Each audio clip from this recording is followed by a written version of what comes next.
একটা বল, 22 জন মানুষ, আর 90 মিনিটের এক উন্মাদনা। গ্যালারিতে কোটি মানুষের গর্জন, কিন্তু কখনো কি ভেবে দেখেছেন এই গর্জন কি আমাদের একাকিত্ব ঢাকতে পারছে?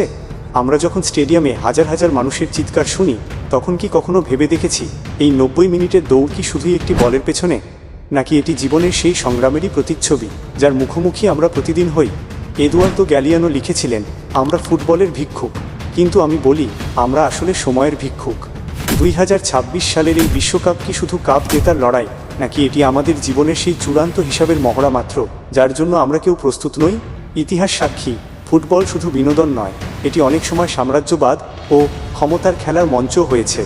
1930 সালে উরুগুয়ে যখন প্রথম বিশ্বকাপ আয়োজন করে, তখন গোটা পৃথিবী ছিল গ্রেট ডিপ্রেশনের কালো ছায়ায় ঢাকা। শ্রমিকেরা পথে নেমেছিল ক্ষুধা আর অনিশ্চয়তা নিয়ে। আজকের 2026 সালের দিকে তাকালে দেখি প্রযুক্তি আমাদের হাতের মুঠোয়, কিন্তু মানুষের হৃদয়ে শান্তি নেই। ক্ষমতার দম্ভ আর রাজনৈতিক সমীকরণ ফুটবল মাঠকে আজ করেছে রণক্ষেত্র। কিন্তু মনে রাখবেন, মাঠের এই 9000 স্কয়ার ফিট ঘাসের ওপর যখন একজন অসহায় খেলোয়াড় ইনজুরি নিয়ে পড়ে যায়, সে তখন কোনো রাজা বা প্রজা থাকে না। সে তখন কেবল একজন সাধারণ মানুষ, যে মানুষটির একদিন স্রষ্টার কাছে ফিরে যেতেই হবে।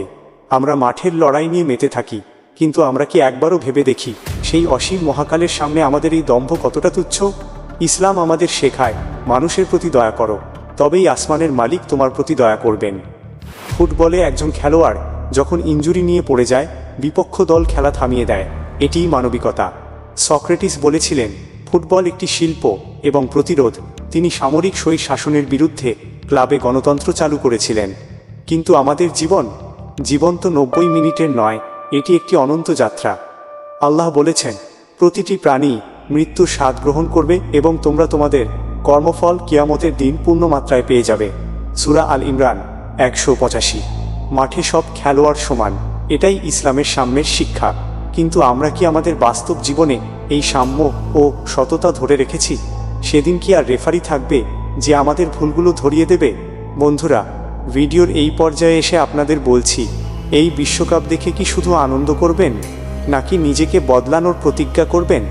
আমরা কি কেবল বলের পেছনে ছুটব, নাকি জীবনের উদ্দেশ্যের দিকে তাকাব? আপনি কি আপনার জীবনের গোলগুলো সঠিক পথে করছেন?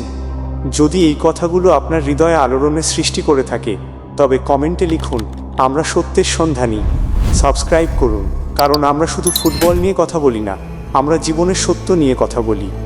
এই ভিডিওটি আপনার সেই বন্ধুদের শেয়ার করুন যারা ফুটবলের নেশায় জীবনের আসল উদ্দেশ্য ভুলে গেছে। রেফারি শেষ বাঁশি বাজাবেন, মাঠ খালি হয়ে যাবে। 2026 সালের কাপটি কোনো এক দেশের ইতিহাসের পাতায় লেখা থাকবে, কিন্তু আপনার জীবনের শেষ বাঁশিটা যখন বাজবে, তখন সেই মাঠে আপনি একা। সেই স্টেডিয়ামে দর্শক নেই, চিৎকার নেই, শুধু আছে অন্ধকার এবং আলোর লড়াই। ফুটবল যেমন বলের পেছনে দৌড়ানো, জীবনও তেমনি সত্যের পেছনে দৌড়ানো। বলটা হয়তো গোল পোস্টে ঢোকে না, কিন্তু জীবনের প্রতিটি মুহূর্ত ঠিকই হিসাবের খাতায় জমা হচ্ছে। প্রস্তুত থাকুন, কারণ অতিরিক্ত সময় বা এক্সট্রা টাইম এখানে পাওয়া যায় না। মনে রাখবেন, ফুটবল খেলার চেয়েও বড় কিছু আছে, আর তা হলো জীবন। কিন্তু আমরা কি কখনো ভেবে দেখেছি এই জীবনের খেলাটা কেন এত কঠিন? আমরা কেন বারবার ভুল করি? কেন বিনোদনের নেশা আমাদের চোখের সামনে পর্দা ফেলে দেয়? এর উত্তর লুকিয়ে আছে আমাদের অগোচরে। দুনিয়ার এই 90 মিনিটের খেলা শেষ হলে আবার নতুন ম্যাচ শুরু হয়, কিন্তু আমাদের জীবনের এই ম্যাচটি একবারই। এখানে কোনো দ্বিতীয় সুযোগ নেই, কোনো রিম্যাচ নেই। আমরা যখন স্টেডিয়ামের গ্যালারিতে বসে প্রিয় দলের জন্য গলা ফাটাই, তখন আমাদের গলার আওয়াজ হয়তো মাইল জুড়ে ছড়িয়ে পড়ে, কিন্তু কবরের সেই নির্জনতায়, যেখানে মানুষের প্রথম পরীক্ষার শুরু, সেখানে আপনার দলের জার্সি, আপনার পতাকার রং, আপনার প্রিয় খেলোয়াড়ের নাম কোনো কিছুই কাজে আসবে না। সেখানে কোনো শোরগোল থাকবে না, থাকবে শুধু আপনার একাকিত্ব এবং আপনার করা কাজগুলোর হিসাব। ভাই বোনেরা, আমি আপনাদের নিরুৎসাহিত করছি না, আমি কেবল মনে করিয়ে দিচ্ছি, আপনি যে ট্রফি জেতার জন্য এত উত্তেজিত, সেই ট্রফি কি আপনি আপনার পরকালের জন্য তৈরি করেছেন? আপনি যে জয়ের জন্য এত রাত জেগে খেলা দেখছেন, সেই জয় কি আপনাকে কাল কিয়ামতের দিন পার করে দেবে? আল্লাহ তাআলা দুনিয়াকে বানিয়েছেন একটি পরীক্ষার হলো হিসাবে। এখানে আপনি খেলোয়াড়, আবার একই সাথে আপনি দর্শক। আপনি কি খেয়াল করছেন আপনার প্রতিটা নিঃশ্বাস আপনাকে গোলপোস্টের কত কাছাকাছি নিয়ে যাচ্ছে? প্রতিটি দিন, প্রতিটি সেকেন্ড যা আপনি নষ্ট করছেন, তা আর কোনোদিন ফিরে পাবেন না। সবচেয়ে বড় ট্র্যাজেডি হলো, আমরা জেনে শুনেই নিজেদের ধ্বংসের দিকে ঠেলে দিচ্ছি। আমরা জানি খেলা শেষ হবে, আমরা জানি রাত ফুরিয়ে যাবে, কিন্তু আমরা মানতে রাজি নই যে আমাদের জীবনের সময়ও ফুরিয়ে যাচ্ছে।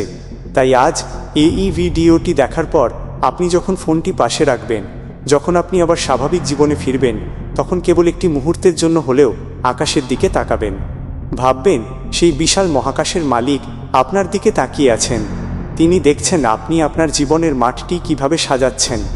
গ্যালারির মানুষ আপনাকে বাহবা দেবে, হয়তো গালিও দেবে, কিন্তু দিন শেষে বিচারের ময়দানে যখন ওই ট্রফিটা আপনার হাতে তুলে দেওয়া হবে, সেই ট্রফিটা কি আলোর হবে নাকি আগুনের, সিদ্ধান্ত আপনার। মনে রাখবেন, পৃথিবীটা খেলার মাঠ হতে পারে, কিন্তু আপনার লক্ষ্য হওয়া উচিত জান্নাত। সেখানে কোনো রেফারি নেই, কোনো অন্যায় নেই, কোনো ক্লান্তি নেই, সেখানে কেবল চিরস্থায়ী শান্তি। ওই শান্তির ট্রফি কি আপনি পেতে চান? যদি চান, তবে আজ থেকেই আপনার জীবনের কৌশল পরিবর্তন করুন। শয়তানের ফাউল থেকে বাঁচুন, আল্লাহর দেখানো পথে গোল করুন। সময় চলে যাচ্ছে ভাই বোনেরা, শেষ বাঁশি বাজার আগে নিজের স্কোরবোর্ডটা ঠিক করে নিন।